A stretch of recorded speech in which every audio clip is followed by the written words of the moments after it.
గత కొన్ని రోజులుగా ప్రశ్నించే వారిపై పెడుతున్నటువంటి కేసులు, చేస్తున్న అక్రమ అరెస్టులు మనం చూస్తూనే ఉన్నాము. ఈరోజు నేను కేవీఆర్ అన్న కుటుంబ సభ్యుల్ని కలవడానికి రావడం జరిగింది.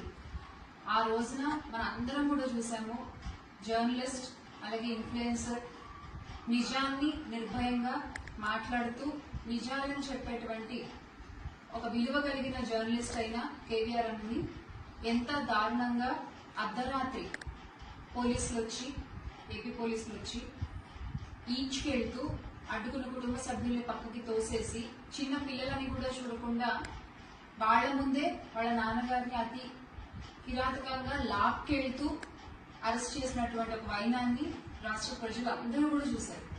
అయితే ఈ రోజున రాష్ట్రంలో ఎన్నో సమస్యలు ఉన్నాయి. ఆడపిల్లలపై జరిగేటువంటి అత్యాచారాలు కావచ్చు, వేటకని వెళ్లి గల్లంతైన మత్స్యకారులు కావచ్చు, ప్రభుత్వ ఆస్తుల్ని ప్రైవేటీకరణ చేయడం కావచ్చు, పరీక్షల్లో జరిగిన అన్యాయాలు కావచ్చు, ఇలా రైతులకి జరుగుతున్నటువంటి అన్యాయాలు కావచ్చు,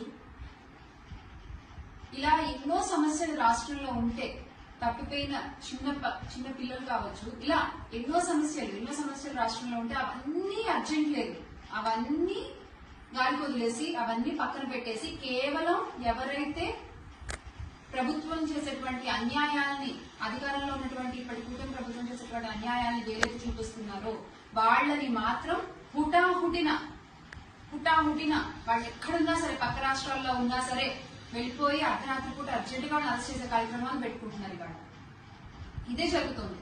గత కొన్ని రోజులుగా ఎవరైతే నిజాలు మాట్లాడుతున్నారో, అది ప్రతిపక్షం వాళ్ళైనా, ఇన్ఫ్లుయెన్సర్స్ అయినా, జర్నలిస్టులు అయినా, నిజాలు మాట్లాడే వాళ్లపై దాడులు, అన్యాయంగా అక్రమంగా కేసులు, అరెస్టులు ఇది జరుగుతోంది. ఈ రోజున మరి ఎంత ఇబ్బంది పడుతున్నారు చూస్తా ఉన్నాం. వీళ్ళ కుటుంబం అంతా ఎవరండి? వీళ్ళ కుటుంబానికి ఈ రోజు సమాధానం చెప్పేది? 2 చిన్నపిల్లలు.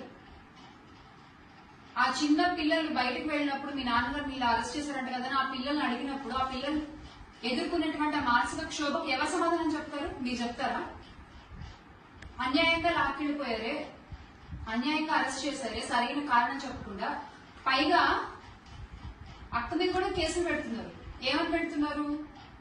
ఆ రోజంట కేవీఆర్ అన్నని అరెస్ట్ చేయడానికి వచ్చినప్పుడట అడ్డుకున్నారట, సరిగ్గా సహకరించలేదట పోలీసులకి, అందుకని ఇప్పుడు ఈమె మీద కూడా కేసు పెడుతున్నారు. ఎంత అన్యాయం అండి ఇది! అరే, ఒక భర్తని అర్ధరాత్రి చెప్పా చేయకుండా, ముందస్తు ఇన్ఫర్మేషన్ లేకుండా అరెస్ట్ చేయడానికి వచ్చేస్తే ఎటువంటి భార్య అయినా సరే రెడ్ కార్పెట్ వేసి ఆహ్వానిస్తారా అండి? మీకు కనీసం ఏమైనా